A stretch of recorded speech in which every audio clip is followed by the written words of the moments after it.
Buen día a todos. Bienvenidos al evento de actualización epidemiológica de COVID-19.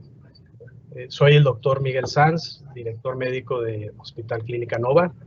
Para mí es un verdadero honor estar frente al monitor con ustedes en este momento tan complicado y atípico para la humanidad, que sin duda, gracias a estos medios de comunicación, es posible tener un evento con estas características y poder transmitir este mensaje el día de hoy. Tenemos hora y media para conversar en relación al tema. Tengo preparada una presentación para ustedes, la cual es muy concisa y precisa en los temas que vamos a abordar.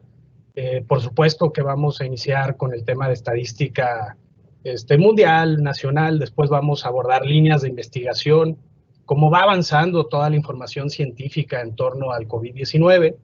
Después tocaremos el tema de los tratamientos, que es una parte importante, y por supuesto, el tema que yo creo que nos tiene a todos preocupados y ocupados, que es en relación a la vacuna. ¿Cuántas vacunas tenemos? ¿Qué fase van?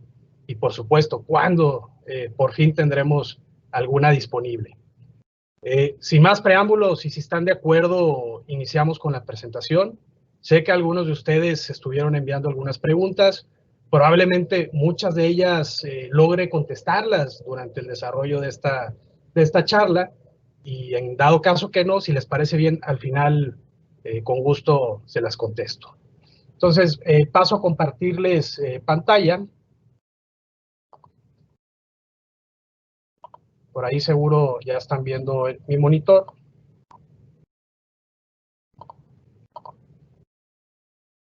Muy bien. Iniciamos, como les comentaba, hablando un poco acerca de la estadística, de cómo se va comportando esta pandemia, y por supuesto que tenemos que iniciar con el caso de Europa.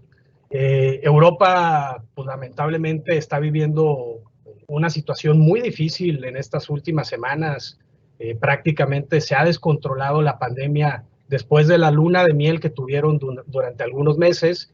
Y vamos a iniciar hablando el caso específico. Voy a hacer foco en aquellos que forman parte del top 20 mundial, para ser más claro. No voy a abordar todos, pero sí aquellos que han tenido mayor problema a lo largo de estos meses o estas últimas semanas. Y un país que definitivamente tenemos que revisar el día de hoy es el caso de Ucrania.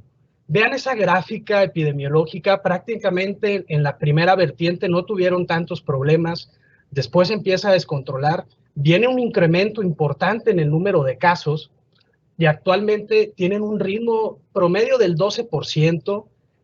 Su principal problema está obviamente en el tema de saturación de sus servicios sanitarios, del hospital. Ahorita su ocupación está en torno al 64%. Entonces, Ucrania rápidamente necesita controlar esta curva, porque si no se va a desbordar el número de camas y van a tener serios problemas para las próximas semanas.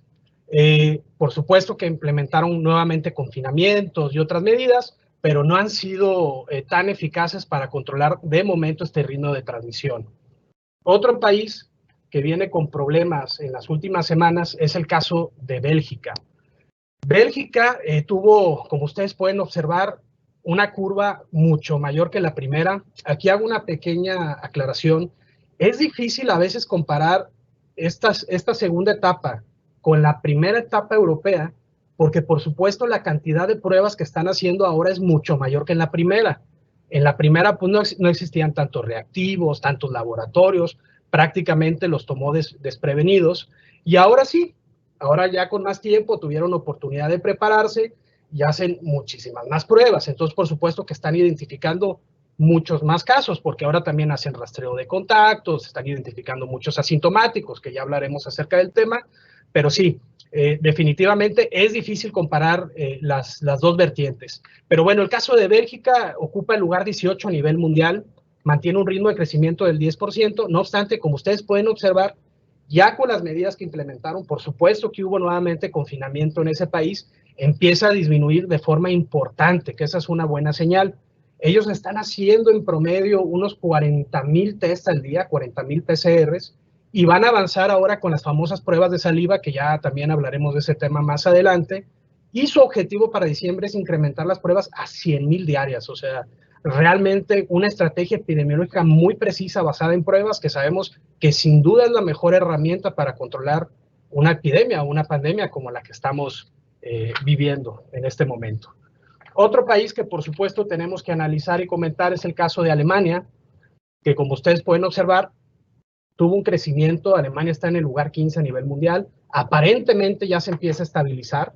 Entraron por supuesto en una segunda cuarentena, al igual que muchos países europeos, con, ya saben ustedes, cerrando bares, gimnasios, restaurantes, en fin, todas las medidas que ustedes ya conocen, y mantiene un ritmo de crecimiento del 16%, pero vuelvo a repetir, parece que se empieza a estabilizar esta curva.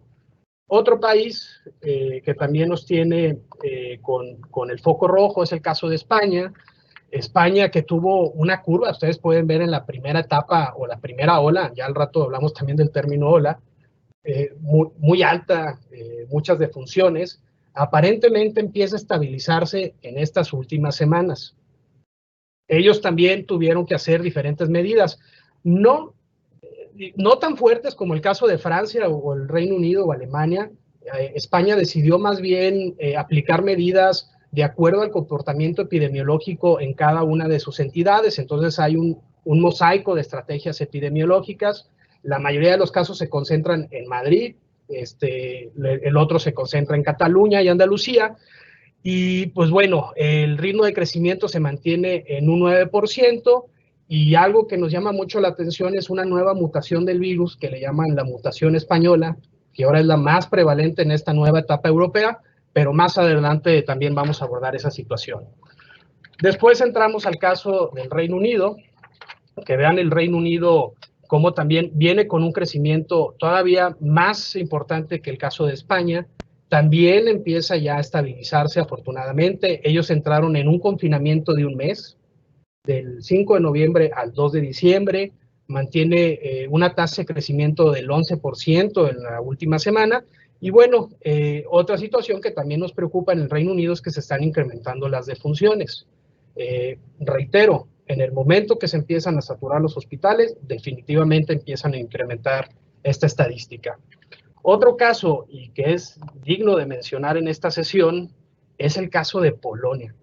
Vean ese crecimiento, todavía más crítico y más álgido que el resto de los países. A pesar de eso, todavía está en el lugar 16, pero tiene un ritmo de crecimiento del 27% en los últimos 7 días. Y lo más preocupante, el porcentaje de ocupación es del 68%. O sea, las camas de hospital ya están al 68%. Por eso es que ahora el gobierno decidió instalar un hospital de campaña en el estadio de Varsovia con 1,200 camas, porque se está desbordando. Inclusive ya están pensando también en trasladar pacientes a Alemania o a otros países porque se está colapsando su sistema sanitario. Por supuesto que otro país que también tiene el foco es Italia. Vean esta gráfica de Italia, también un crecimiento muy fuerte, mucho mayor que en la primera etapa. Tiene un promedio de 20,000 casos nuevos y 300 defunciones, un ritmo del 21%. Hay toque de queda desde las 10 de la noche a las 5 de la mañana y aún así no logran controlar esta segunda etapa. La ocupación de camas en Italia está en el 64%. Nuevamente, preocupante la situación de Europa. Y si vemos el caso de Francia, pues bueno, ¿qué les puedo decir de esa gráfica? Vean cómo crece de una forma importante, aparentemente empieza a mejorar en estas últimas semanas. De igual forma, su servicio sanitario está al 73% de ocupación. De igual forma están pensando en trasladar pacientes a Alemania. Al final Alemania viene a soportar gran peso de otros países. Y bueno, yo creo que en general esta vertiente europea debe de preocuparnos porque, como les mencionaba, pasaron un par de meses de aparente normalidad, relajaron medidas, obviamente la gente se confió y vean los resultados para esta segunda vertiente. Y apenas viene el invierno, que es otra situación que nos tiene muy preocupados. Ahora bien, lo que les mencionaba de las defunciones, dejen cambio la gráfica, vean esto. En la primera etapa, definitivamente el número de funciones fue mucho mayor. Pero ojo, vean cómo se empieza a incrementar de forma preocupante esta gráfica. Ya va en camino a la misma vertiente, o sea, va a la misma tendencia, porque el ritmo de transmisión ahora es mayor que el anterior, además que, como ya les mencionaba, se están identificando más casos. Otra situación que es muy característica de algunos países europeos, que fue en España y ahora en este caso Francia, son el tema de las casas de reposo de los adultos mayores. Más o menos ahorita en Francia el 40% de los casos que se están identificando y que terminan en defunción son en casas de reposo. Entonces, hay que tener mucho cuidado con esta población vulnerable porque, como sabemos, son los que más se complican ante este virus. Entonces, si no hay una estrategia muy apropiada y rápida en estos países, veremos una curva muy similar a lo que tuvieron en la primera ola. Ahora bien, hay un indicador que les quiero compartir el día de hoy, que es la positividad de las pruebas. Vean ustedes, aquí les paso el dato. La Organización Mundial de la Salud considera que para que tú controles de cierta forma o medianamente la pandemia, tienes que estar en torno al 10% de positividad. Esa fue la primera recomendación. Después hubo una actualización y ahora dicen que debes de estar por debajo del 5%. Vean el caso de Polonia. Polonia está en un 33% de positividad, luego viene Bélgica, Ucrania, España, que está en torno al 18%, Italia, Francia, y pues el Reino Unido y Alemania, que están por debajo de este 10%. Ustedes dirán, doctor, pero qué positividad tan alta, esperen a que lleguemos a México. Pero sí, los países europeos, a pesar del número de pruebas tan grande que están realizando, tienen una positividad alta en torno a lo que venía siendo los últimos días. Y si vemos el tema de la letalidad, por supuesto que a mayor número de casos que identifica, se empieza a diluir y empieza a bajar la letalidad en estos países. Muy bien, cambiamos de región. Si les parece bien, dejamos Europa y nos pasamos a nuestro continente, América. Y por supuesto que iniciamos con el caso de México. ¿Qué les puedo decir de nuestro país?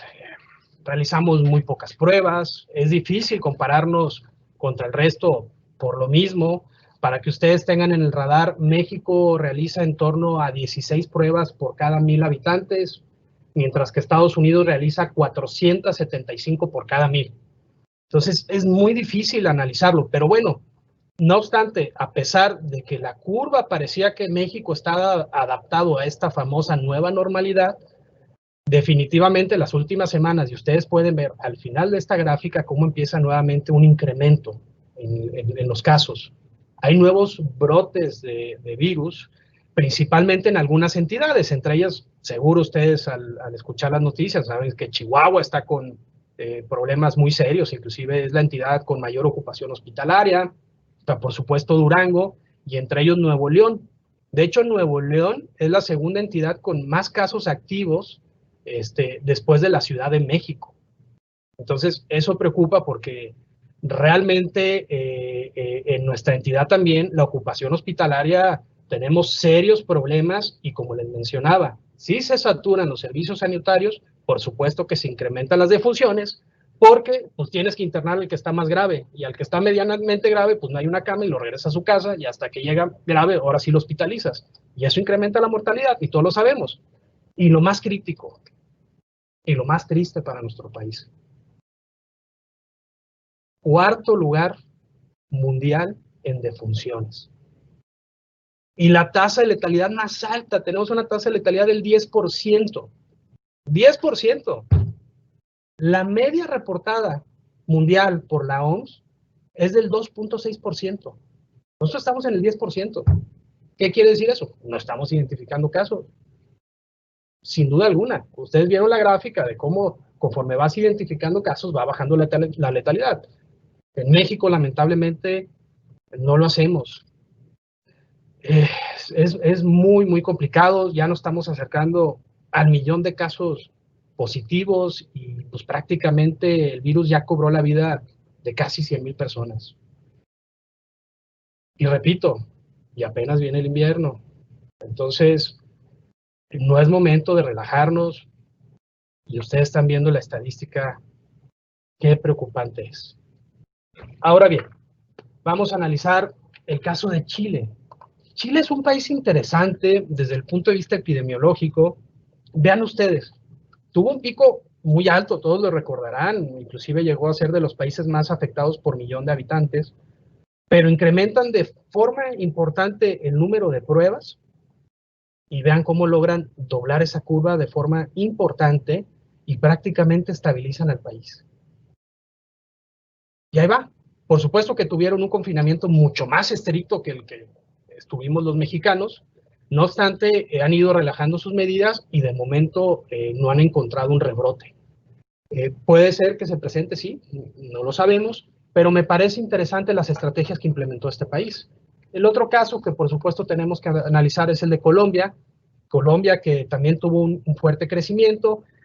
Reitero, es difícil compararnos con estos países porque hacen más pruebas que nosotros. O sea, por ejemplo, Chile realiza en torno a 230 pruebas por cada 1,000 habitantes. Les decía que México hacemos 16 y Colombia hace en torno a 83 pruebas por cada 1,000. Entonces, hacen más pruebas que nosotros.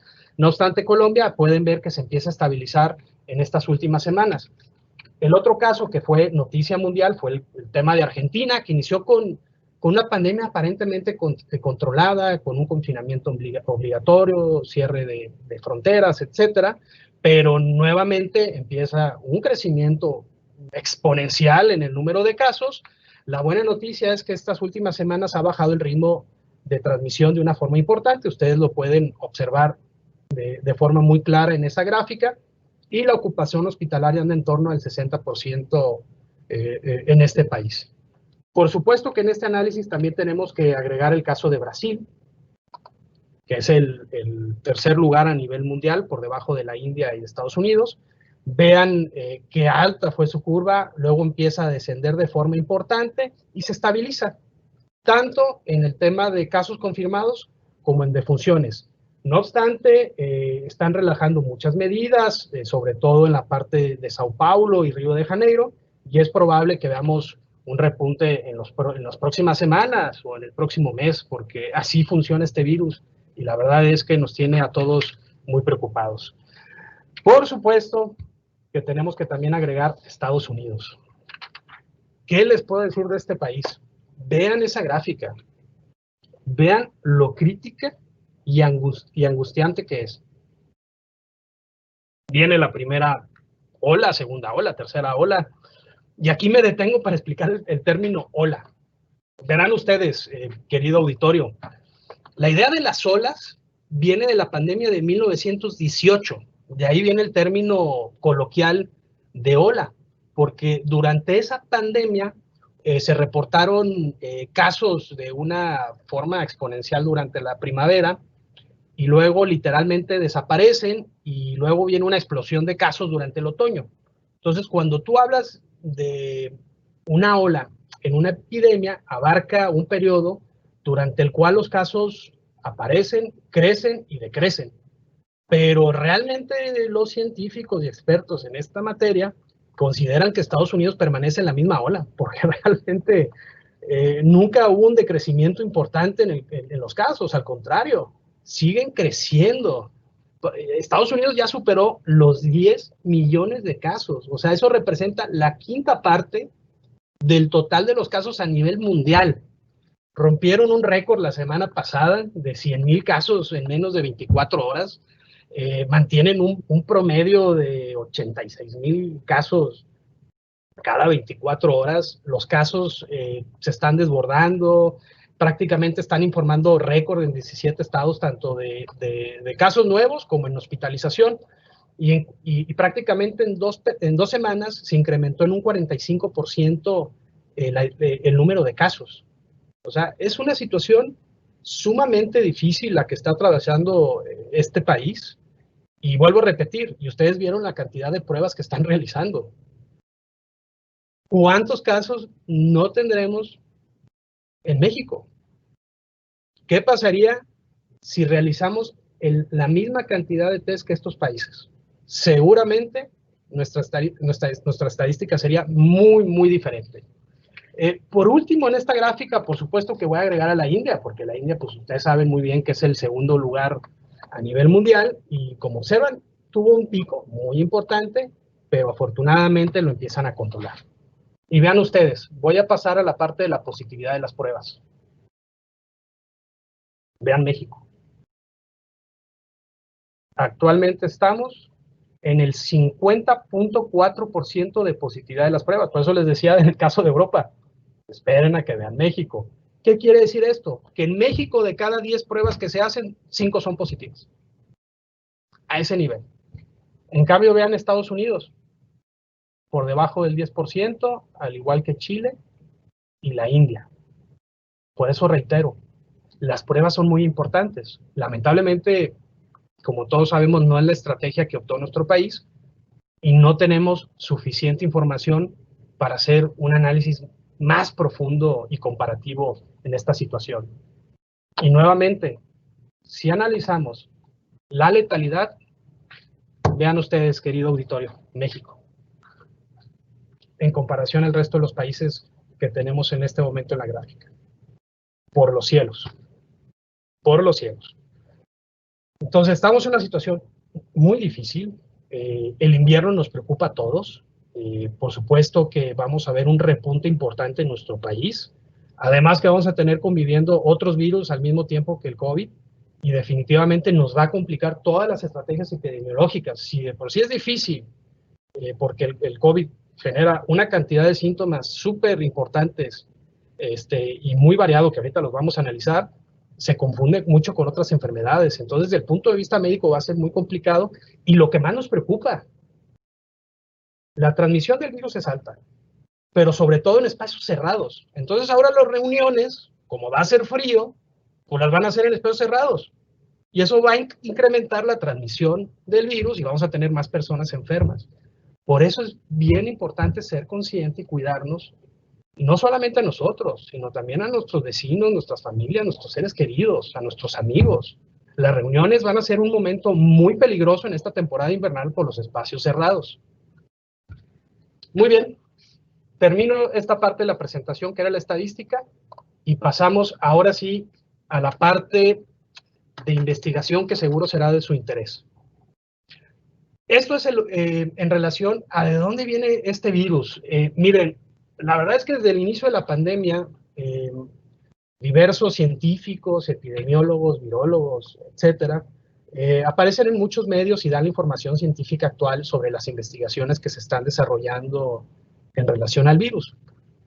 Lamentablemente, cualquier situación de miedo donde la gente pierde el control de su vida, obviamente hace que se vuelvan susceptibles a las teorías conspirativas, ¿verdad? Ahí pues, ustedes seguro han escuchado las historias que si China lo desarrolló, que si un laboratorio farmacéutico desarrolló el virus con el fin de desarrollar una vacuna y luego ganar mucho dinero, que si se transmite por 5G, en fin, hay muchas teorías, inclusive han hecho análisis y encuestas en relación al tema, y hay una en especial que me llamó mucho la atención, donde encuestaron a 26,000 personas en diferentes países, y en México, al menos las personas que participaron en este ensayo, el 40% considera que el número de víctimas por el virus es muy inferior al reportado. Cosa preocupante, o sea, que alguien considere que es muy por debajo de lo que están reportando las autoridades. Digo, a mí me preocupa porque me llama la atención, porque quiere decir que algo no está fallando, porque la gente no está generando conciencia de lo que está pasando y lo que estamos viviendo y la situación tan crítica de nuestro país. La gente se está muriendo. La gente se está muriendo. Lamentablemente, lo que muchas veces sucede es que la gente toma conciencia hasta que el virus lleve el apellido de su familia. En ese momento, ay, como que sí pasa, como que la gente sí se enferma y sí se complica. Pero bueno, ¿Cuál es el origen del virus? Al menos desde el punto de vista científico, o lo que más o menos se ha encontrado en diferentes artículos de investigación. Pues vean ustedes, podría tener su origen en el año 2012, en un pozo de mina en China. ¿Qué pasó? En el 2012, 6 personas en una mina, en una provincia, empezaron con síntomas. Estos síntomas al ingreso al hospital presentaban tos seca, fiebre alta, dificultad para respirar, dolor de cuerpo y dolor de cabeza. O sea, síntomas muy característicos a lo que ahora vemos con este COVID. Este virus se conoce como RAT-G13 y es 96.3% idéntico al SARS-CoV-2. Repito, esto fue en el 2012. Ahora bien, analizando la secuencia genómica de este virus, encontraron que tiene fechas de divergencia entre el año 48, el 69 y el 82. Entonces, indican que es un linaje muy antiguo y que probablemente dio origen al SARS-CoV-2. Ojo, no quiere decir que sea en sí este virus ahora el mismo. Probablemente fue cambiando. Simplemente lo que nos llama la atención a todos los investigadores es que además estos pacientes presentaron hipoxemia importante. O sea, 4 pacientes tenían niveles de oxígeno muy bajos con tendencia a la trombosis, que es otra situación muy característica de esta enfermedad. La otra es que dentro de la literatura que se tiene de estos pacientes que estuvieron internados en China, 2 tuvieron necesidad de ventilación mecánica, utilizaron esteroides, que ahora lo utilizamos ampliamente en esta enfermedad, además de diferentes antivirales, porque obviamente estaban probando de todo, y anticoagulantes. Otro tratamiento base en los esquemas terapéuticos de COVID. Entonces, ¿qué quiere decir? Que probablemente un virus estuvo encriptado durante mucho tiempo dentro de las personas, fue evolucionando hasta tener el SARS-CoV-2. Por supuesto que esta adaptación toma tiempo, pero si ustedes me preguntan, de todas las teorías que existen, ¿a cuál yo le he puesto teoría? Más un tema de evolución natural de un virus que proviene del murciélago, porque además estamos hablando de un coronavirus y estos vienen del murciélago. Ahora bien, la siguiente pregunta que es muy interesante en relación a este tema. ¿Cuándo realmente inició? Todos sabemos que el primer caso, la primera vez que se identificó fue en Wuhan, en China, el 31 de diciembre de 2019. Bien, hasta ahí todos estamos de acuerdo. Pero ¿qué pasa después? El primer caso en Europa se notificó en Francia a finales de enero. Pero en un estudio que hicieron de muestras de forma retrospectiva, encontraron que un paciente que estuvo internado el 27 de diciembre ya estaba positivo. O sea, ya estaba en Francia, estuvo hospitalizado y ya tenía COVID. En Países Bajos igual, hicieron análisis de aguas residuales, aguas negras, y encontraron presencia del SARS-CoV-2 en ellas. De igual forma, en Italia, encontraron rastros de COVID-19 en aguas residuales de Milán y Turín en diciembre del 2019, y en un análisis de donadores de sangre, encontraron 5 muestras en febrero que ya tenían anticuerpos, o sea, antes de que llegara el virus. Y la situación que realmente más nos llama la atención, vean qué interesante, querido Foro, este dato. La Universidad de Barcelona detectó trazas de SARS-CoV-2 en aguas residuales el 12 de marzo del 2019, lo que significa que el virus está presente un año antes de la declaración oficial de la pandemia y mucho antes de la notificación de cualquier caso de COVID-19 en todo el mundo. A lo mejor les llama la atención, pero hace sentido. ¿Por qué de repente se identifica un caso y muchos países, como por ejemplo mencionamos el caso de Argentina, que tuvo medidas muy, muy severas, cerrar fronteras, confinamiento obligatorio, y no pudieron parar el virus? ¿Por qué? Porque el virus ya estaba circulando, nada más que nos tardamos en identificarlo. Entonces la pregunta es, ¿realmente cuándo inició? Lo identificamos el 31 de diciembre, sí, pero ¿desde cuándo ya estaba circulando este virus? Y esto nos lleva a otra parte que seguro será de su interés y que muchas personas me lo han cuestionado, es cuántas cepas o cuántas mutaciones existen del virus. Vean ustedes, en el análisis más grande que se ha hecho de genomas de este virus, que son 48.635 genomas, al menos se identificaron 7 cepas, que ustedes las ven aquí en pantalla. La primera fue la cepa L, que fue la original, la de China, y que está desapareciendo gradualmente. Después aparece una cepa S en enero, que se encuentra en algunas áreas de América del Norte y de España, pero también va desapareciendo. Después viene otra cepa, la V, que también va desapareciendo, y después llega una cuarta cepa, que es la G. Esta G aparece en febrero y es la más prevalente a nivel mundial. De estas se generan otras dos, la cepa GR y la GH, que son la quinta y la sexta cepa.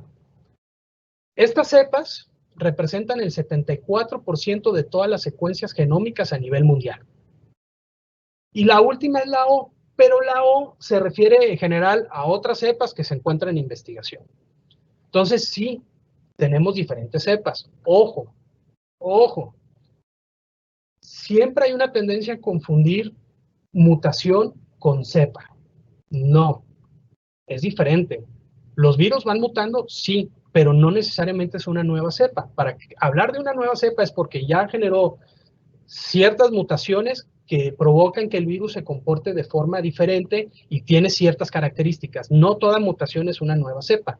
Ahora bien, la buena noticia es que el COVID-19 tiene poca variabilidad, o sea, aproximadamente unas 7 mutaciones por muestra. Para que tengan ustedes una idea, la gripe común tiene una tasa de variabilidad que es más del doble. Entonces, no muta tanto. No obstante, hay una mutación muy característica, que ustedes aquí se las puse en pantalla, que es la mutación D614G, que comenzó a identificarse en Europa a finales de febrero y abril. Y esta mutación tiene la característica que es 2 a 3 veces más infectiva que las otras. O sea, ¿a qué me refiero? Que tiene mayor transmisión. O sea, sí genera mayor contagio, pero no es más virulenta ni más mortal. O sea, eso no se ha identificado. Pero lo que sí incrementa la tasa de transmisión. Y lo que les decía, ahora en esta vertiente hay una nueva mutación que le llaman la mutación española, que es esta parte que ustedes ven en la parte inferior del lado izquierdo, que es la más prevalente en esta segunda ola europea, y está presente en el 80% de las muestras analizadas en España, 90% en Reino Unido y entre 30 y 40% en Suiza y Países Bajos. ¿Qué pasa? Lo que analizan los investigadores es que ahora que se relajaron las medidas europeas, España pues es un destino turístico muy importante en Europa. Entonces recibe muchos visitantes, pasó esta temporada mucho turismo y se llevaron pues esa mutación a sus países de origen y vino todo este problema. Y ahí es donde yo me pregunto en las diferentes estrategias que tenemos implementadas, al menos en nuestro país. O sea, hoy en nuestro país cualquiera puede entrar. No tenemos ninguna política en relación a eso. Muchos países lo que piden es que la persona que entra a tu país venga al menos con un PCR negativo de su ciudad de origen o su país de origen. Nosotros, la verdad, no tenemos ninguna vertiente al respecto y por supuesto que estamos expuestos a todas estas mutaciones que se vayan presentando a lo largo del tiempo.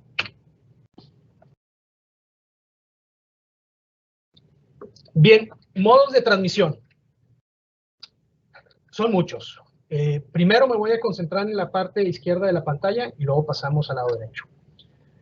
La primera, sabemos que hay una vertiente que son los portadores asintomáticos. Después tenemos, obviamente, a las personas sintomáticos. Después viene el tema de por superficies, que la transmisión pues, es más baja en relación al resto. Después está el tema de los animales y, por supuesto, la transmisión por aire o la famosa transmisión aérea. Ahora bien, me detengo un poco en el tema de los animales porque sé que es una situación que a lo mejor les va a generar ruido porque regularmente no nos preguntamos cómo se comporta el virus en animales. Y bueno, realmente sigue en investigación. Hay mucha información ya al respecto. El primer caso identificado en un animal, ustedes recordarán esa noticia, fue un tigre en el zoológico de Nueva York, que después de empezar con síntomas respiratorios le hicieron su hisopado y salió positivo al COVID. Después también empezaron otros animales del mismo zoológico, los leones también se enfermaron, y al día de hoy sabemos que los gatos y los perros son susceptibles al virus, o sea, sí se enferman por COVID. Son pocos los casos, pero al menos los que se tienen identificados, principalmente en estas mascotas, se enferman después de entrar en contacto con un ser humano enfermo. Por eso es que cuando alguien tiene COVID y tiene mascota en casa, pues también se tienen que aislar de su mascota, porque también se puede enfermar. O sea, sí se transmite a los animales. Ojo, no existe evidencia todavía que luego el perro y el gato lo puedan pasar al humano. O sea, la transmisión es de humano a animal, pero no del animal nuevamente a otro humano, para que eso quede muy claro. Eso sigue en investigación. Pero hay en específico, y esto se publicó una nota durante el fin de semana, que seguro la vieron ustedes, de Dinamarca, porque ahí hay granjas de bisones, que son estos animalitos que utilizan para los abrigos de mink. Bueno, en estos animalitos encontraron que el virus, para empezar, se comporta de una forma muy agresiva. O sea, tiene una alta mortalidad y presentan problemas respiratorios severos. Y el otro dato alarmante, ahí sí encontraron evidencia científica de transmisión humano-bisón, bisón-humano. O sea, sí puede pasar del virus del animal otra vez al humano. Y lo que más nos preocupa es que presente una mutación en ese huésped y luego regrese al humano y que sea una variante todavía más agresiva que la previa. Entonces tuvieron que sacrificar muchos animalitos en estas granjas de animales, y esa es una situación que debemos de tener en alerta y en la mira, porque no tenemos claro muy bien todavía cuántos animales sean susceptibles al virus. Lo único que sabemos hasta el día de hoy, porque se hizo una investigación muy profunda, es que al menos los cerdos, los pollos y los patos no son susceptibles al virus, pero el resto sí. Inclusive, si ustedes tienen una mascota, hablo de un perro, y deciden sacarlo a pasear, deben de tener sus precauciones, o sea, en el sentido que no se acerque a otros perritos, prácticamente que no se acerque a otras personas, porque son susceptibles de cierta manera, entonces deben de cuidarlos de igual forma. Paso al lado derecho de la pantalla. Vean esa gráfica en la parte superior, donde tenemos al SARS-CoV-2, el COVID-19, que es la gráfica azul, y luego tenemos otros dos coronavirus, que es el MERS y el SARS. ¿Qué nos hace tan difícil controlar esta pandemia a diferencia de cuando tuvimos el MERS y el SARS? Vean ustedes qué interesante. Lo primero, los asintomáticos. Los asintomáticos nos pone en jaque todas las estrategias epidemiológicas. ¿Por qué? Más o menos, dependiendo del paper que ustedes seleccionen, los asintomáticos rondan entre un 30 a un 60% de los casos. Y ellos generan entre el 4 al 32% de las transmisiones. Entonces, los asintomáticos es una situación muy preocupante, y más porque la mayoría de los casos asintomáticos son adultos jóvenes, que andan circulando, luego visitan a sus papás, una reunión, y se va pasando el virus hasta que llega una persona que realmente es vulnerable y son los que se complican. La otra vertiente que también es digno de mencionar en esta charla, los presintomáticos. ¿Qué pasa? Vean ustedes esta gráfica, ustedes pueden observar que la carga viral es muy alta en este virus, sobre todo en la parte presintomática, o sea, antes de que empiecen los síntomas. ¿Qué quiere decir? Que la persona transmite el virus de 1 a 4 días antes de que desarrolle los síntomas. Y aquí se genera el 48 al 62% de la transmisión. Entonces, desde el punto de vista epidemiológico es muy difícil controlarlo, porque en una esquina tienes a los asintomáticos y en el otro el presintomático, que estaba muy bien, después empieza con síntomas, pero 4 días atrás ya estaba contagiando. Eso es, por eso es que todos los países estamos complicados y las estrategias epidemiológicas nos fallan por esta vertiente, o sea, es extremadamente difícil. La otra es que las fomites, que son las superficies, sí existe riesgo de transmisión, pero es baja en relación a estas dos vertientes que ya les comenté. Y la otra, la transmisión aérea, los aerosoles, aquellas que tienen menores de 5 micras, esas partículas que ahorita les platico, nos tiene muy preocupados. ¿Por qué? Vean ustedes. La Organización Mundial de la Salud sostuvo durante mucho tiempo que el COVID prácticamente se transmitía por gotas grandes, ¿ok? Y que no viajaban pues a una distancia mayor de 2 metros. Después, 200 expertos firman una carta pidiéndole a la OMS, oye, por favor, reconoce que el virus sí se transmite de forma aérea, porque ya existe la evidencia científica que se transmite por aerosoles. De ahí viene la famosa distancia de los 2 metros, o sea, del inicio de la pandemia, porque aparentemente, como solamente era por gotas pesadas, estas no pueden viajar a más de 2 metros, y de ahí viene la sana distancia. Algunos países decidieron optar por 1,5 metros, y otros se fueron al máximo, que es 2 metros. Pero con la nueva evidencia, ¿qué pasa? Vean ustedes esta gráfica que tengo aquí para ustedes, en donde las partículas grandes, pues realmente sí, esa es la distancia de seguridad, los 2 metros, pero las partículas menores de 5 micras siguen viajando, viajando, viajando, viajando, viajando, hasta 8 metros. ¿Qué implica esto? Vean ustedes, estas son las gotículas que esparcimos al respirar, al toser y al estornudar. ¿Qué tanto viajan y a qué concentración?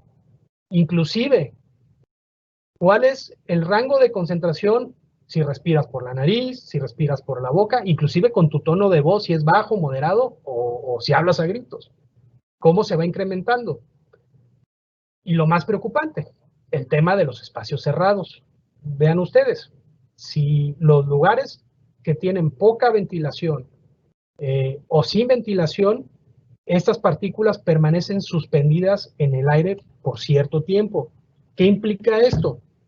Que si yo entré a un lugar donde estuvo una persona enferma, un asintomático, un presintomático, cualquier situación, y dejó estas partículas suspendidas en el aire, y después yo ingreso en ese lapso de tiempo y no está bien ventilado, etcétera, me puedo contagiar. Sin duda alguna. Y más si yo ingreso y no tengo mi protección universal, porque ya es universal, que es el uso de cubrebocas. Y de ahí viene la famosa regla de los 13 de Corea del Sur, que son bastante listos y la implementaron desde hace ya muchos meses, que es evitar espacios cerrados con poca ventilación, espacios concurridos y por supuesto espacios de contacto cercano. Y para esto se han hecho muchos estudios. Les presento rápidamente que se hizo en una secundaria. Ahí lo que colocaron fueron filtros EPA, o sea, colocaron purificadores de aire que tienen filtros EPA, son equipos móviles, los venden en cualquier lugar, son comerciales, chiquitos, abarcan, dependiendo del tamaño, desde 20 metros cuadrados hasta 100 metros cuadrados, y tienen la gran característica que tienen filtro EPA. De momento, y lo que tenemos de evidencia científica, las únicas 2 herramientas que nos ayudan con las partículas virales, al menos de SARS-CoV-2, son los filtros EPA y la luz ultravioleta. Fuera de esas tecnologías, lo demás que ustedes escuchen y que les estén ofreciendo, al menos en la literatura revisada por pares y que tiene realmente un respaldo científico, no es cierto. Los filtros EPA es una tecnología que nosotros utilizamos en los hospitales desde hace mucho, porque además nos ayuda para otros patógenos. Entonces, de preferencia, ustedes busquen que tengan este filtro EPA. ¿Qué pasó en esta secundaria? Empezaron la clase, cerraron ventanas, puertas, pusieron, aquí está el layout de cómo colocaron estos purificadores, y lo interesante es que al operar los purificadores durante las clases, la concentración de aerosoles se redujo en más del 90% en casi 30 minutos.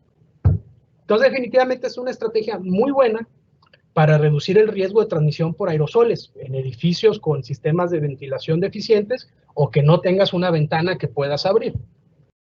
Otra, inclusive, esto se los comento, hay otro artículo que también me pareció muy interesante, porque también los utilizan como testigo estos equipos. ¿Qué hacen? No sé.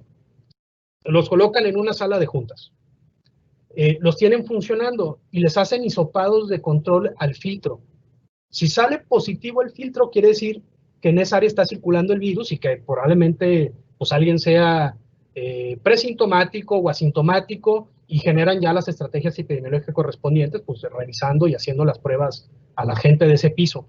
Pero tiene mucha utilidad. De hecho, salió un artículo de Alemania donde están comprando este tipo de equipos para sus edificios públicos, porque les sale muy caro cambiar todo el sistema de aire y pues conviene más colocar este tipo de equipos móviles. De su lado derecho, también les presento un artículo de investigación que me pareció interesante transmitirles el día de hoy sobre cómo se comporta el virus en las superficies a diferentes temperaturas. Aquí hago la aclaración. El estudio lo hicieron en un lugar cerrado sin presencia de la luz solar, porque como ustedes saben, la luz solar o la luz ultravioleta altera la presencia del virus y no querían que eso tuviera un sesgo sobre la vida sobre superficies. Pero bien, a temperatura de 40 grados en algodón hasta 16 horas. Sobre los billetes, pantallas de celular, rollos de acero inoxidable y papel 24 horas. Y en rollos de vinilo, 48 horas. Ahora bien, me voy al otro extremo. 20 grados. ¿Qué pasa a los 20 grados? En el algodón hasta 14 días. Y en el resto de superficies al menos 28 días. Repito, viene el invierno. Tenemos que tener precaución, querido auditorio. Ojo, y reitero, no es el principal mecanismo de transmisión, pero definitivamente debemos de tener cuidado. Y la otra, también estudiaron, esto ya no está relacionado a las temperaturas, no lo hicieron de esta forma, pero sí cuánto vive en la piel, o sea, cuánto dura viable en la piel. Hasta 9 horas. 9 horas viable en la piel. Por eso es importante, y es un tip personal que yo les doy, sobre todo en el momento que nos colocamos alguna solución antiséptica o el lavado de manos, si traen alguna playera o camisa de manga corta, extiendan también a sus antebrazos, es mejor. Y tengan siempre la rutina de si salieron a algún lugar, pues fueron al centro comercial a hacer el súper o cualquier situación, llegando, por favor, tomen una ducha antes de entrar en contacto con el resto y esa ropa a lavar. Eso ténganlos ustedes siempre con una rutina en su vida y les aseguro que van a tener beneficio. Bien, entramos al tema de síntomas. Hay una plataforma que me parece muy interesante que salió donde la gente puede registrar los síntomas que presenta. Llevan más o menos una muestra de 138,130 casos. Analizaron una muestra de 104,000 y vean ustedes lo que encontraron. ¿Cuáles son los síntomas más frecuentes? Mucha gente piensa que la fiebre, y yo les digo, no, la fiebre solamente se presenta en el 24% de los casos, es muy bajo. O sea, el que tú no tengas fiebre no quiere decir que no tienes COVID. Es más, de hecho, el tema de los filtros de temperatura, sí es una buena medida preventiva, sí, está bien, te ayuda para identificar a lo mejor a aquellos que tengan fiebre, pero realmente la fiebre inclusive se presenta en una etapa tardía de la enfermedad. Y la otra es que ahora con esta vertiente que a todos los lugares que vas te toma la temperatura, que si en el brazo, que si en la muñeca, que si en el cuello, no sirve para nada. O sea, la temperatura no se debe tomar en esas regiones. La tecnología infrarroja no está hecha para tomar la temperatura en esas partes del cuerpo. Es un grave error. Entonces, hay ¿cómo les puedo decir? Un falso sentimiento de seguridad cuando la gente asiste a un lugar y le toma la temperatura, porque no es el síntoma más prevalente. Vean ustedes, el más prevalente es fatiga, dolor de cabeza, dolor de garganta, tos, dolores musculares, congestión nasal. Es más, presentan más la famosa anosmia, la pérdida del olfato, inclusive el sabor, que el tema de la fiebre. Ahora bien, de aquellos casos que se reportaron con síntomas y después enviaron su resultado y se confirmó que era COVID, llama la atención, vean ustedes este dato tan interesante. El 47% de los casos, o sea, de los que reportaron anosmia, que es la pérdida del olfato, el 47% dio positivo. O sea, es un dato bien característico y prácticamente les puedo decir específico de esta enfermedad. Entonces, reitero, hay que estar atentos a todos los síntomas. Inclusive ahora los españoles, en una muestra que hicieron, el 11% identificó conjuntivitis. También la conjuntivitis se está asociando a COVID en esta nueva ola europea. Entonces, ahora el COVID te puede dar diarrea, te puede dar dolor de cabeza, dolor de garganta, y puede ser solamente 1 o 2 síntomas asociados. Entonces, realmente, como les mencionaba hace un momento, el invierno va a ser muy complicado desde el punto de vista médico y epidemiológico, porque prácticamente todo es COVID. Y como decimos, o sea, Caras vemos, COVID lo sabemos. Entonces, lo primero que tenemos que descartar es COVID, sin duda alguna, y más porque estamos en medio de una pandemia. ¿Qué tipo de pruebas existen para identificar el virus? Hay mucha confusión al respecto y quisiera ser muy claro con ustedes sobre esta situación. Primero tenemos el PCR. El PCR es el estándar de oro.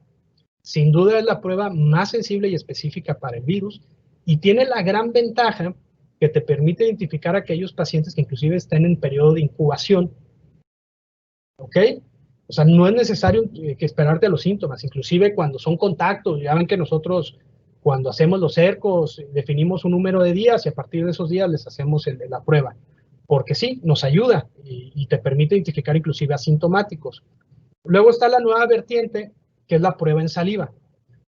Como el hisopado, bueno, no sé cuántos de ustedes se han hecho un hisopado, pero no es una prueba muy agradable, es molesta, sinceramente. La otra es que necesitas tener personal calificado para hacerla, porque si el hisopado no es correcto, te puede dar un falso negativo, o sea, sí importa mucho la muestra. La otra es que como ese hisopo o esa muestra se coloca en un tubo que lleva bueno, se llama UTM, que lleva un gel que te ayuda a mantener la carga viral, se tiene que manejar en red de frío. Entonces el traslado de las muestras se vuelve un poco complicado. Entonces muchos países decidieron avanzar a la prueba de saliva. La prueba de saliva tiene la gran ventaja que pues uno la puede recolectar, o sea, sin ningún problema, es sencillo, no requiere red de frío, se puede transportar de forma fácil, entonces tiene muchas ventajas. El tema con la prueba de saliva, y por eso les presento esta gráfica que publicó la Universidad Yale en su estudio que hicieron muy grande, pueden observar que aparentemente la de saliva sí es más sensible inclusive que el hisopado en los primeros días, pero después ya no. Entonces sí pierde sensibilidad la prueba de saliva, pero tiene muchas ventajas y sin duda yo creo que muchos países van a estar avanzando con saliva. Después viene la prueba de antígenos. Ustedes pueden observar en esta gráfica que les pongo del lado izquierdo que los antígenos es una prueba intermedia entre el PCR y los anticuerpos. Esta, pues como dice su nombre, lo que identifica son antígenos, es una prueba rápida, es por hisopado. No nos salvamos del hisopado, se toma, se coloca en un cartucho, que es point of care, o sea, lo pueden aplicar en cualquier lugar, y te da el resultado en 15 minutos. ¿Cuál es el tema con la prueba de antígenos? La prueba de antígenos, para que sea sensible, tiene que aplicarse entre el cuarto o quinto día del inicio de los síntomas. Antes de eso te puede dar un falso negativo. Y una prueba de antígenos negativa no te descarta COVID. O sea, repito, la prueba o el estándar de oro es el PCR. Y después tenemos las famosas pruebas serológicas, las de anticuerpos. Esto es lo que identifican, es el IgG y el IgM, que son ya anticuerpos. O sea, estas no identifican la presencia del virus. El PCR identifica directamente la secuencia genómica del virus. La serológica solamente identifica anticuerpos. Entonces, cuando una persona ya la identificas con anticuerpos, ya vas tarde. O sea, estás hablando que es una persona que estuvo enferma 15 o 20 días atrás. Entonces ya es difícil hacer las estrategias epidemiológicas. ¿Es una herramienta interesante? Sí, sobre todo para las famosas estrategias de prevalencia de anticuerpos en una población, ¿verdad? Para conocer cuántos estuvieron en contacto y no los identificaste a tiempo. Fuera de eso, la verdad, no es una herramienta diagnóstica como tal. Para eso existe el PCR. Por supuesto que está avanzando la tecnología, cada vez hay más recursos. Esta que les presento arriba es el primer equipo portátil de PCR. Este aparatito pequeño es un termociclador, que son los que procesan la muestra, que lo que hacen es calentar y enfriar la muestra de hisopado. Como ustedes están observando en el video, se coloca rápidamente la muestra ahí. Uno le da, o mejor dicho, oprime los botones. Después empieza el proceso que les menciono del termociclador y funciona como una prueba de embarazo. Si te marca las dos rayitas es positivo, si te marca una es negativo y tienes el resultado en 30 minutos. Estos equipos son desechables, ¿les veo utilidad? Sí, claro que sí, sobre todo para pues, un consultorio, una farmacia, aquellos puntos pequeños. Para un hospital realmente que procesamos muchas muestras, pues no es viable, ¿verdad? Nos tardaríamos mucho. Y abajo hay otro equipo que también me parece interesante porque este es de secuenciación genómica, que recientemente recibió autorización de la FDA y el resultado lo tienes en 12 horas. Puede ser muestra de saliva o de hisopado y te permite procesar simultáneamente muchísimas muestras. Y más o menos lo que están anunciando es que va a costar alrededor de $10. Entonces, cada vez tenemos más opciones, más recursos, y yo no encuentro ninguna justificación, al menos para nuestro país, por no estar haciendo más pruebas. Las herramientas están, seguimos investigando, ahora hay que utilizarlas. Otra prueba que se está ocupando en muchos lugares es la carga viral. ¿Por qué la carga viral? El tema del hisopado del PCR es que te dicen, ¿tienes o no tienes? Pero, ¿y cuánto tengo? Porque pues hay personas que pueden tener una carga viral chiquita y otros que tienen una carga viral muy grande. Entonces, este estudio analizaron qué tanto se asocia en los pacientes hospitalizados la mortalidad a su ingreso con la carga viral, y vean ustedes qué interesante. Ellos compararon a los pacientes con cáncer y la población general, pero bueno, vamos a enfocarnos en la población general. La mortalidad en una carga viral alta es del 38.8%. 38.8%, en una media 24% y en una carga viral baja del 15.3%. Entonces, es importante esta medida, sí, sobre todo en los pacientes hospitalizados, y yo creo que en los próximos meses, poco a poco tendrán que ir avanzando los laboratorios de nuestro país en irla implementando. La buena noticia es que en NOVA la tenemos, en NOVA tenemos este protocolo, y a todos los pacientes que ingresan les hacemos carga viral, y como ustedes pueden observar del lado derecho, este es un resultado, y este, por ejemplo, es el resultado de un paciente real, un paciente de 87 años de edad, que cuando ingresó le detectamos una carga de 17.887 copias, y de acuerdo a este artículo, una carga viral alta es a partir de 1,000. Entonces, esto nos permite, por supuesto, que concentrarnos en la primera etapa de la enfermedad cuando ingresa, en las estrategias para detener el avance del virus, y no en la segunda etapa de la enfermedad, que ya son las secuelas, que son las inflamatorias, y es donde ocupas los esteroides y todo lo demás. Bien, otra pregunta que me hacen constantemente son sobre las secuelas que genera la enfermedad a mediano o largo plazo. Hay un estudio que me pareció interesante. Ellos analizaron pacientes recuperados hospitalizados de COVID moderado a grave 2 a 3 meses después del inicio de la enfermedad.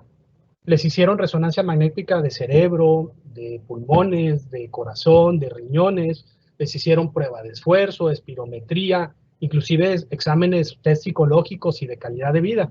Y vean qué interesante. En los pulmones se identificaron anomalías parenquimatosas en la resonancia magnética pulmonar en el 60% de los pacientes. Después de 2 a 3 meses todavía tenían lesiones pulmonares. Y el 64% todavía experimentaba disnea persistente. Además de eso, se observaron anomalías en el corazón, hígado y riñones. O sea, como les comento, genera daño multiorgánico. Inclusive aquí no está, pero se los comparto, también afecta el páncreas. Tenemos pacientes plenamente identificados que antes de la enfermedad no eran diabéticos y después de la enfermedad terminaron siendo diabéticos. Entonces, hay que tener mucho cuidado con las secuelas de la enfermedad. La otra es en el cerebro. Se encontraron anomalías en varias partes del cerebro y hubo una alteración en el rendimiento cognitivo porque se vio afectadas las áreas visoespaciales ejecutivas. Esto se refiere a aquellas áreas del cerebro que nos permite dimensionar la distancia entre dos objetos. Por ejemplo, cuando te quieres estacionar, hubo alteración. El rendimiento, la tolerancia al ejercicio y la distancia de caminata de 6 minutos se alteró de forma importante en estos pacientes. Y por último, tenían más posibilidades de reportar síntomas asociados a ansiedad, depresión y, por supuesto, un deterioro significativo en todos los dominios de la calidad de vida.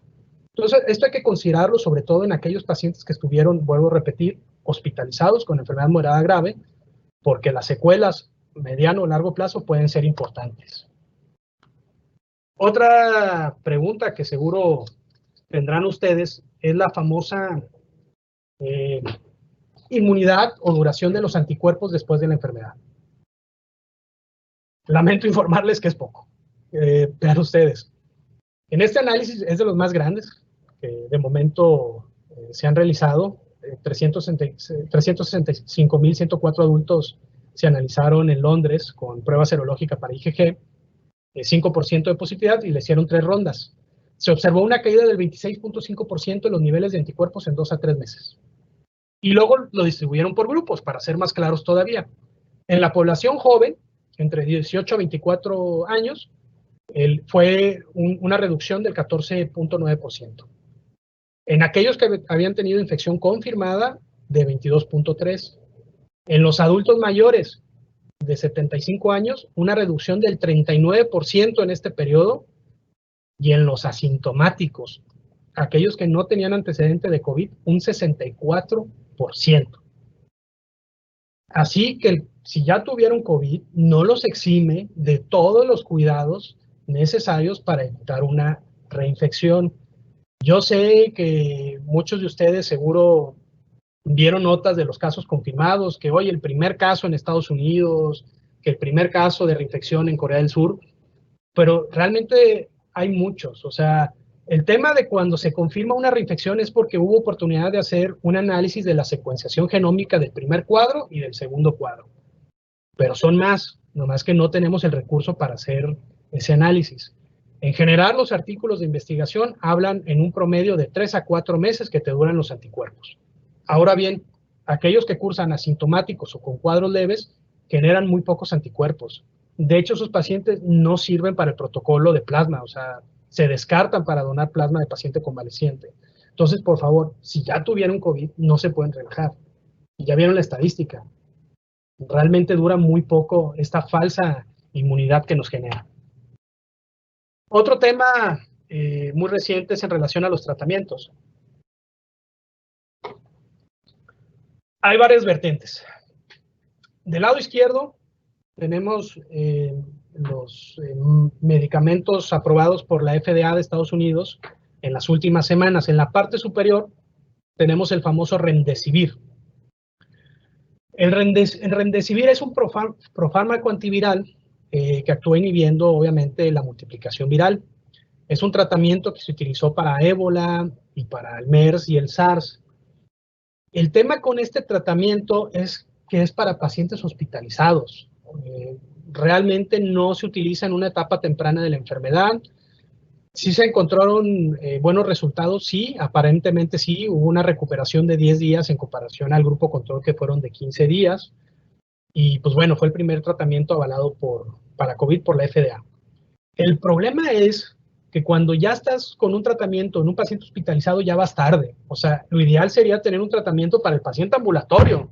O sea, desde el día que yo te digo que eres positivo, aquí está tu tratamiento y vas a tu casa, porque lo que quiero evitar es que llegues al hospital, porque además me vas a saturar el sistema sanitario. Entonces, Remdesivir es una herramienta interesante, sí, sí es interesante, pero para pacientes hospitalizados. Ahora bien, es caro. Ronda entre $2,730 a $3,640 por 6 días de tratamiento. Ayer salió la nota, seguro muchos de ustedes la leyeron, sobre los anticuerpos monoclonales. Se autorizó este medicamento de laboratorios Lilly.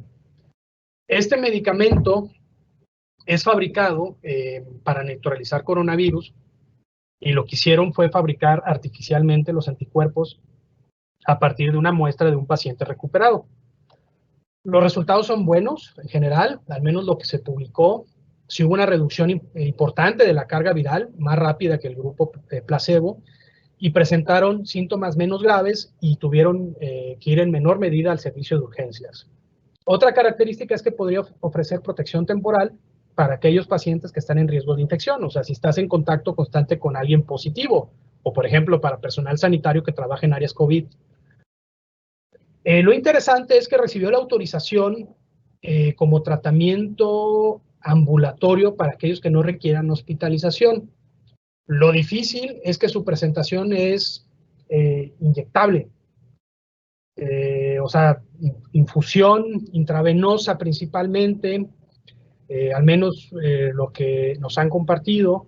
Entonces, es difícil desde ese punto de vista, además que es muy caro, $1,250 por tratamiento.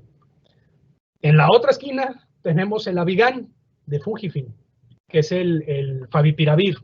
Este tratamiento, para que ustedes tengan el radar, fue registrado en Japón en el 2014 en la pandemia de influenza H1N1, pero como afortunadamente terminó rápido, pues quedó prácticamente en lo desconocido.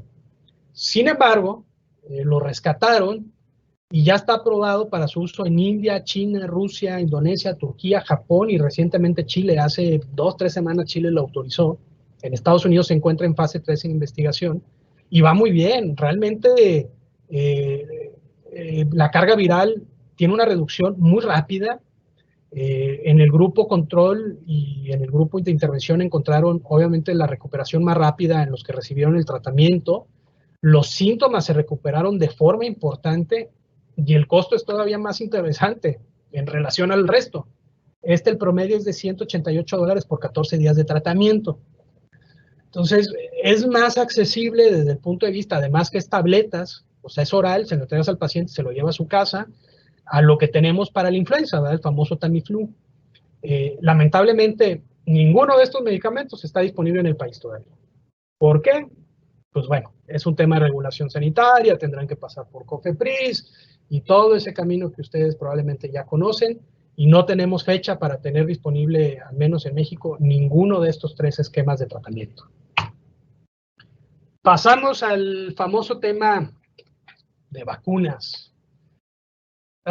La tan deseada vacuna. Vean ustedes, querido foro, en condiciones normales, una vacuna tarda entre 5 a 10 años en las diferentes fases de estudio. Nomás para que tengan el radar. La vacuna de ébola tardó 16 años, desde su creación hasta la aprobación. Por supuesto que con la pandemia, pues esto está cambiando y los expertos consideran que puede estar disponible para uso público entre 12 a 18 meses a partir de enero de 2020. Eso al menos fue el primer pronóstico. ¿Cuáles son las fases? Me gustaría que los tuvieran ustedes clara, porque muchos también me han preguntado que si sería bueno o no participar en las diferentes fases en estas vacunas. Bueno, la primera fase es preclínica. Prácticamente en esta pues, se utilizan animales o pruebas in vitro, y la intención es evaluar efectos tóxicos, farmacológicos y recopilar datos para respaldar la viabilidad y la seguridad de la vacuna. Después pasan a una fase 1. La fase 1 son grupos entre 20 y 100 personas sanas y se evalúa la seguridad y la respuesta inmune a diferentes dosis, y por lo general tomaría de 1 a 2 años esta fase. En COVID-19 el promedio es de 3 meses. Después pasan a una fase 2. En la fase 2 estudian a cientos de personas, son grupos entre 100 a 300, se evalúan efectos secundarios, eficacia, se determina la dosis óptima. Por lo general tomaría de 2 a 3 años. El promedio en COVID es de 8 meses. Y después llega la famosa fase 3. La fase 3 estudia miles de personas, evalúa, por supuesto, más a fondo la seguridad y eficacia de la misma. Se comparan personas vacunadas contra el grupo control. Esto es bien importante que ustedes los tengan en el radar, sobre todo si alguno de ustedes está interesado en participar en una fase 3. El que tú entres en una fase 3 es un estudio doble ciego. ¿Qué significa? Que ni el investigador ni el paciente sabe qué le tocó, y normalmente aplican en relación 1 a 1 o 2 a 1.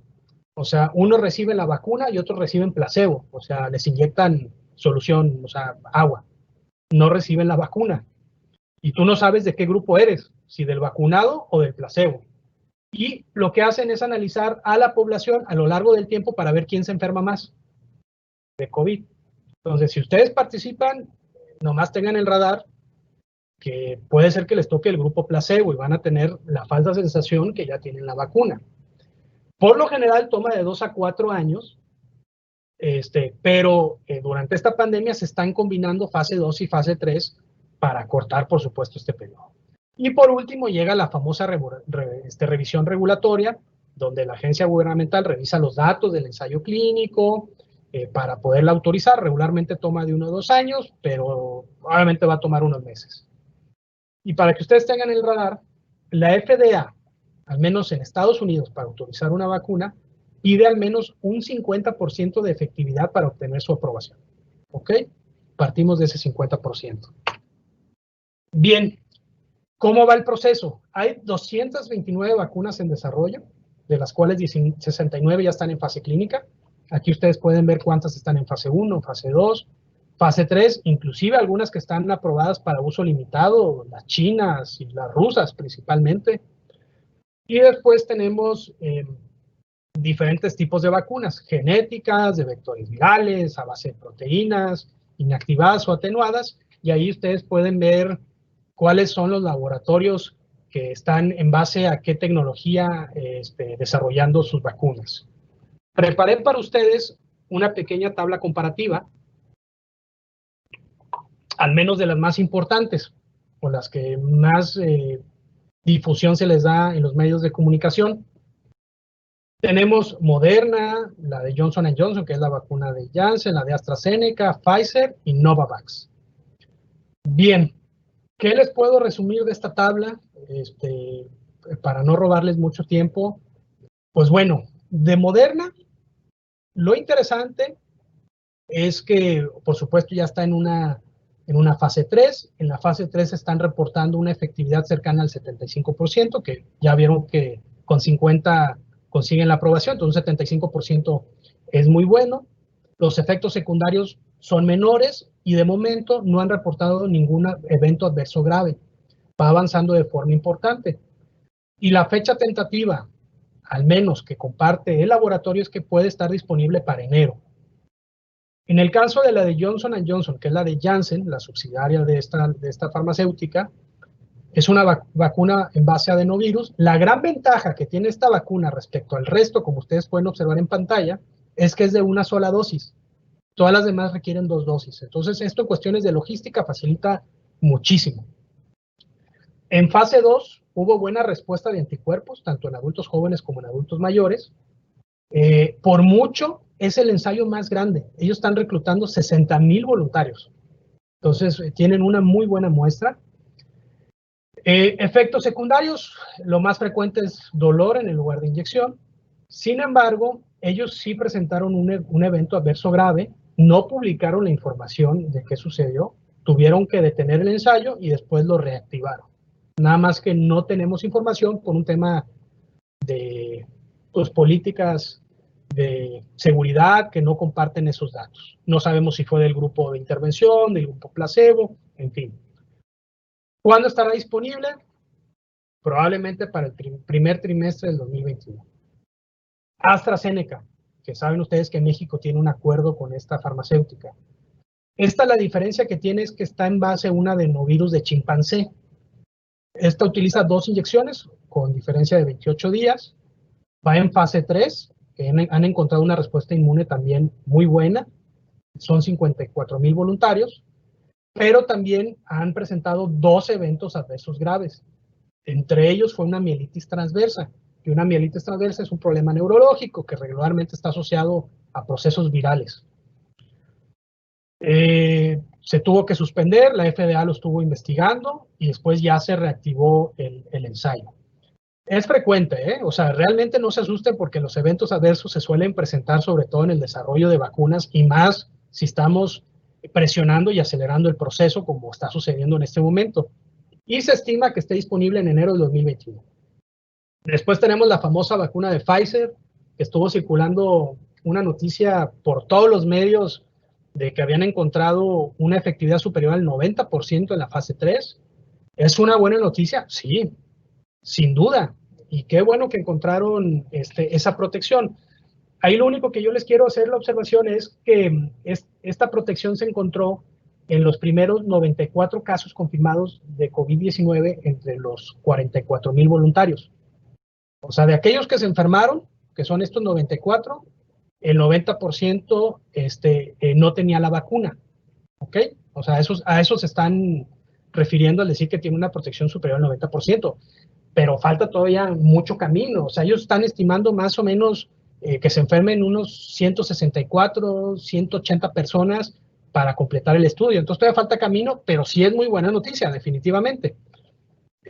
La otra es que no ha generado ningún evento adverso grave, otra muy buena noticia, y probablemente esté disponible para el primer trimestre del 2021.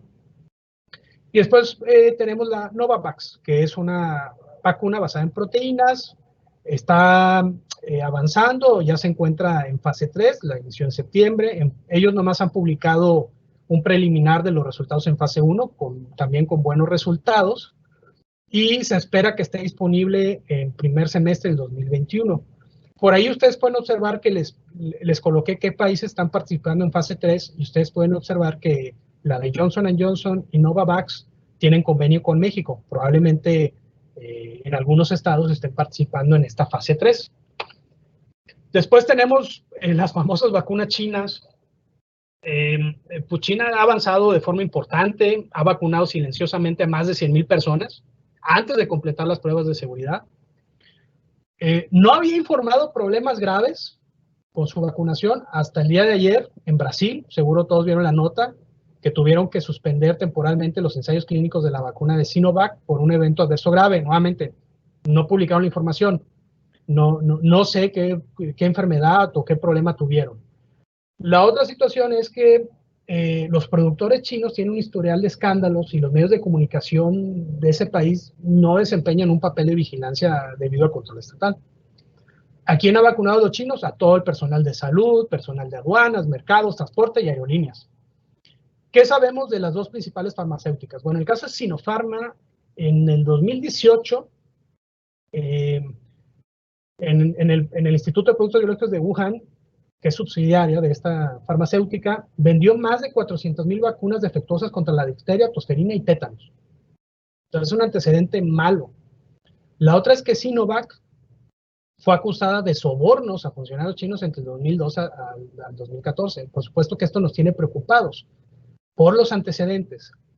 No obstante, pues la mayoría va avanzando. Aquí del lado derecho les pongo un resumen muy breve, no quiero entrar mucho a detalle, pero como pueden observar, todas las vacunas chinas están aprobadas para uso limitado, algunos en China y otros en Emiratos Árabes. Están avanzando en muchas partes del mundo con sus pruebas, en la fase 3. ¿Qué tanta información tengo al respecto? Pues simplemente esa.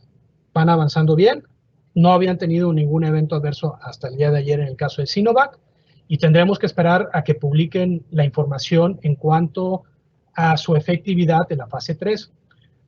Me llamó mucho la atención hace rato una nota que se publicó de Rusia. Saben ustedes que hay una vacuna rusa también aprobada para uso limitado, donde encontraron una efectividad arriba del 95%, justo días después de que Pfizer publicara su resultado. Entonces, espero que las farmacéuticas no entren en ese tipo de guerras para ver quién es la más efectiva y sin tener todavía un artículo ya publicado y con una revisión por pares, que es muy importante para validar toda esta información. Otra situación, que no es una muy buena noticia en general, porque ya les mencionaba que Moderna y Pfizer, pues bien, avanzan bien. Lamentablemente yo creo que van a ser vacunas que no van a estar disponibles en nuestro país. ¿Por qué? Lo primero es desarrollar una vacuna eficaz, pero después es cómo administrar cientos de millones de dosis que necesitan mantener a temperaturas árticas. Moderna y Pfizer requieren estar a menos 80 grados, porque están hechos de materiales genéticos que se deshacen cuando se descongelan. Estados Unidos y Europa ya se están preparando, están colocando este tipo de granjas de congeladores que pueden almacenar de 40 a 48,000 viales para mantenerlas a esa temperatura. Inclusive FedEx está también preparándose con hielo seco para transportarlas. Inclusive tuvieron que fabricar un nuevo tipo de vidrio de grado farmacéutico para soportar las temperaturas y que no se contamine con el boro, que altera la viabilidad de la vacuna, etc. El problema es que en México, díganme ustedes dónde tenemos esta infraestructura para colocar todas estas vacunas a una temperatura de menos 80 grados antes de su administración. Entonces sí, muy buena noticia que tenga esos resultados, pero veo muy difícil que lleguen a nuestro país al menos estas dos. Por eso yo considero que el convenio principal que tiene nuestro país es con AstraZeneca, porque es al igual que el resto de las vacunas. Requieren solamente de 2 a 8 grados. Por último, esta sería la última filmina de mi presentación y creo que este es un mensaje que yo les quiero transmitir. Es cuándo llegará la próxima, porque vean ustedes, 2002, SARS, 10 años después, 2012, MERS, 7 años después, 2019, COVID-19. ¿Y la próxima? Los virus siguen mutando.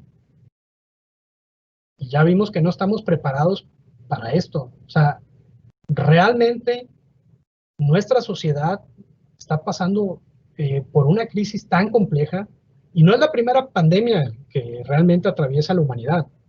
Tenemos muchas en nuestra historia. Pero nos ha costado mucho trabajo destetarnos de la vida que teníamos, o sea, anterior a la pandemia. Y no nos terminamos de adaptar a esta nueva normalidad. Por supuesto que todos queremos recuperar nuestra vida como era, pero nos faltan todavía muchos meses de pandemia. ¿Por qué nos faltan muchos meses de pandemia? Falta que llegue la vacuna, cómo va a ser su distribución. Los países, por supuesto, que van a tener estrategias de primero vacunar a la población vulnerable, no va a estar disponible para todos. En un inicio seguramente va a ser exclusiva del gobierno, no va a estar disponible para que tú la compres. En fin, entonces todavía hay muchas dudas en cómo va a avanzar esto y ustedes saben que para al menos tener controlado o la famosa inmunidad del rebaño, pues tendríamos que inmunizar a más del 60% de la población. Eso nos va a tomar tiempo, querido auditorio. Entonces, por favor, no relajen las medidas. Viene el invierno, va a ser una temporada sumamente complicada. Les pido favor que también nos ayuden a nosotros, que estamos del otro lado de la pantalla, aquí al pie de guerra en el hospital atendiendo a los pacientes. Muchas veces a lo mejor ustedes no ven el otro lado de la moneda, pero es bien difícil ver el sufrimiento de la familia con su paciente internado y que no puedan estar con él. Bien complicado, bien complejo, y ver cómo se saturan los hospitales. Por eso les pido que en esta temporada invernal extremen las precauciones. Realmente tenemos poco que festejar. La gente se está muriendo. Ya tenemos oportunidad de reunirnos y celebrar como estamos acostumbrados. Y por favor, cuídense mucho. Si les parece bien, cerramos aquí la presentación y pasamos a las preguntas. Gracias, doctor. Bueno, como dato, le quiero decir que estuvieron conectadas 1,074 personas, así es que, bueno, les agradecemos a todos los que tuvieron oportunidad de conectarse. Y bueno, vamos a aprovechar estos últimos 5 minutos para tratar de responder algunas de las inquietudes de la gente. La primera sería, ¿cuál será la línea de acción de Nova cuando ya esté disponible una vacuna? ¿Se va a esperar a que el gobierno la adquiera y la distribuya o Nova va a adquirir y aplicar por su cuenta? Era lo que les mencionaba. Va a ser muy, muy complicado. Y no hay que irnos muy lejos. Vean cómo estamos con el tema de influenza. O sea, el tema de influenza, que es una vacuna que está disponible desde hace años, ahorita no está disponible para el sector privado. De momento es exclusiva del sector salud, y la que sí va a estar autorizada para venta todavía no llega. No tenemos la vacuna. Si llega una vacuna de COVID que va a ser nueva, seguramente va a ser exclusiva del gobierno. Tendremos que ver cuáles van a estar en convenio con ellos, cuáles van a estar aplicando, y si va a haber alguna ventana dentro de la regulación para hacer una negociación directa y compra de alguna vacuna la cual nos interese. Pero yo creo que el camino natural va a ser ese. O sea, el principal contrato que tenga el gobierno y la que estén administrando por el sector salud. Ok, doctor, gracias. Siguiente pregunta. Ya se ha dado información de cuáles son algunas de las secuelas que pueden quedar después de estar contagiado por COVID. ¿Podría mencionar cuáles son las más graves y cómo Nova estaría dando seguimiento a la salud de los pacientes que queden en esa condición? Sí, con gusto. La secuela más importante sin duda es la pulmonar. Lamentablemente, lo que vemos con los pacientes, sobre todo que ingresan a terapia intensiva, y como vimos en la presentación, quedan con un daño.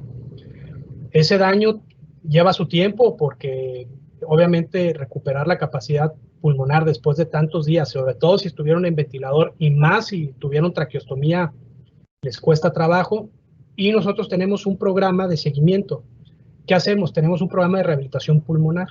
Aquellos pacientes que tuvieron terapia intensiva, los dimos de alta y ya están en casa, les damos un seguimiento, los visitamos, Además de eso, le capacitamos, por supuesto, a la familia sobre algunos cuidados que tienen que darle y lo citamos con el neumólogo para ver cómo va su recuperación antes de reincorporarlo laboralmente. Perfecto, doctor. Siguiente pregunta. ¿Es recomendable vacunarse contra la influenza en esta época? Y también preguntan si estará disponible esta vacuna en Nova. Muy buena pregunta. Definitivamente, por favor, hay que vacunarnos. La intención de la vacuna de influenza son dos. La primera, pues obviamente ayudarnos a descartar enfermedades, o si presentan síntomas o algo más, concentrarnos en otras enfermedades. Y la otra es, no sabemos qué tan bien se van a llevar los dos virus, porque definitivamente uno se puede enfermar de COVID y luego de influenza, o de influenza y luego de COVID. Entonces, la intención es que no se compliquen. El problema que tenemos es definitivamente el abasto. Como les mencionaba, de momento hay dos vacunas de influenza autorizadas en nuestro país. Una es la trivalente, que es la Vaxigrip, y la otra es la tetravalente, que es la Fluxon. La Vaxigrip es exclusiva del sector salud y pues no la tenemos disponible. Entonces, esa es exclusiva del IMSS, Secretaría de Salud, y pues tenemos que estar al pendiente en qué momento nos van a apoyar. Regularmente nosotros cada año, ustedes saben, tenemos una actividad con ellos, que es la Feria de la Salud, donde vacunamos. Este año no es posible, obviamente, por la pandemia, pero estamos intentando obtener el recurso. Y por otro lado, la tetravalente, que es la Fluxon, que es la que se puede comprar, estamos en espera de que nos llegue. Todavía no tenemos fecha para iniciar la campaña, pero bueno, los mantenemos informados en cuanto llegue el recurso. Muy bien, gracias. Siguiente pregunta. ¿Por qué la letalidad en otros países es más baja? ¿Hay diferencia en el tratamiento que se está aplicando? Bueno, hay dos vertientes. Una es la letalidad y la otra es la mortalidad. La letalidad en general de los países, como nosotros observamos, empieza a bajar conforme tú vas identificando más casos. Si identificas muy pocos casos, pues obviamente tu letalidad es mayor, que es lo que nos está pasando en México. Ahora bien, en el tema de la mortalidad hospitalaria, que es otro indicador, pues depende mucho de los recursos que tengan disponibles. Al menos los datos que están publicados es que definitivamente algunos países tienen acceso a algunos recursos que no están disponibles en nuestros países, como platicamos, el Remdesivir, entre otros. Hoy en día, al menos aquí en Nova, sí tenemos algunos recursos. Por supuesto que no tenemos el Remdesivir o esos tratamientos que no están autorizados en México, pero sí, en la medida de lo posible que lleguen a nuestro país más recursos terapéuticos, definitivamente nos va a ayudar a mejorar la mortalidad en general del país. Pero sí quiero separar esos dos términos. Letalidad se refiere en general al país y mortalidad se refiere más a la cuestión, sobre todo hospitalaria. México mencionamos, o sea, está en el 10%. La OMS reporta un 2.6%.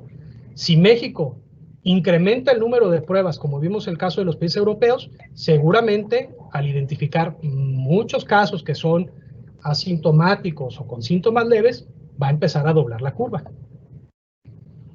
Ok, muy bien, gracias. Siguiente pregunta. ¿Qué estudios han realizado para ver el impacto del aislamiento en la niñez, ya que menores de 12 años no pueden salir a lugares públicos ni convivir con otros niños? Sí, muy buena pregunta. La verdad que el impacto psicológico del confinamiento de la población, pues es una situación que nos tiene a todos preocupados. Soy sincero, hay pocos estudios en relación a la población infantil. Prácticamente todo se concentra en adultos, al menos la literatura que se ha publicado de momento. Sin embargo, algunas recomendaciones que nos han compartido diferentes asociaciones y pediatras están centradas en que el confinamiento en niños puede generar algunos problemas que van desde el tema de que retomen comportamientos infantiles, que quieran volver a dormir con sus papás, que presenten nuevamente pérdida del control de esfínteres durante la noche, que pidan comida a todas horas porque se les altera también su ciclo de alimentos. Y lo que más nos preocupa es que en México ustedes saben muy bien que tenemos un problema muy serio de obesidad infantil. Somos primer lugar a nivel mundial en obesidad infantil. Entonces, ahora con la pandemia, niños encerrados, sin actividad y comiendo a todas horas, nos puede afectar. Entonces, la recomendación en general es, lo primero, hay que ponerles actividades en casa, no solamente educativas, sino también físicas. Yo sé que es muy difícil, ¿verdad? Lograr la concentración de los niños, pero hay que buscar el espacio. A ellos les ayuda esa rutina. La otra es que tenemos que ser, obviamente, más flexibles en el tema de los aparatos electrónicos, sin descuidar el tema de las redes sociales, que también es arma de doble filo y puede representar un peligro. La otra situación que también se recomienda es utilizar las herramientas tecnológicas para que tengan contacto visual con sus compañeros de escuela, con familiares, que sigan teniendo esa interacción de vía remota, o sea, que aprovechen los recursos que están disponibles para que no se comporte de una forma diferente el niño. Lo que más nos preocupa también es que aquellos niños que antes del confinamiento eran muy tímidos o tenían problemas para socializar, después de que termine esto y llegue el desconfinamiento, si no desarrollamos estas herramientas y el contacto visual, al menos por vía virtual, van a tener problemas para volver a interactuar en el aula de clases, por decir algo. Entonces, básicamente estas son las recomendaciones que yo les podría dar. Muy bien, doctor, gracias.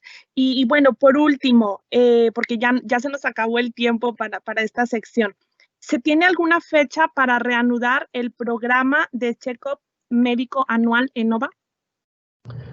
Muy buena pregunta. Miren, definitivamente es algo que tenemos que hacer. Por supuesto, por obvias razones, se suspendió tanto el periódico como el check-up porque pues, estábamos iniciando pandemia, en medio de la pandemia, pero ahora con la estadística que se está publicando en diferentes países, inclusive en México, cuando tú suspendes tus programas preventivos, no identificas otras enfermedades que te van a generar problemas a mediano o largo plazo.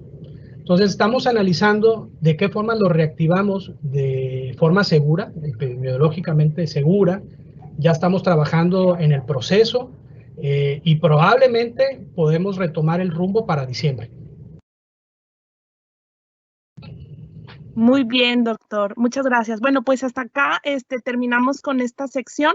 Le damos las gracias por la excelente plática que tuvimos con usted. Bueno, les recordamos a todos contestar la encuesta, por favor. No, al contrario, muchas gracias a todos por su participación. Cualquier duda, estoy para servirles y que Dios los bendiga a todos. Muy buen día.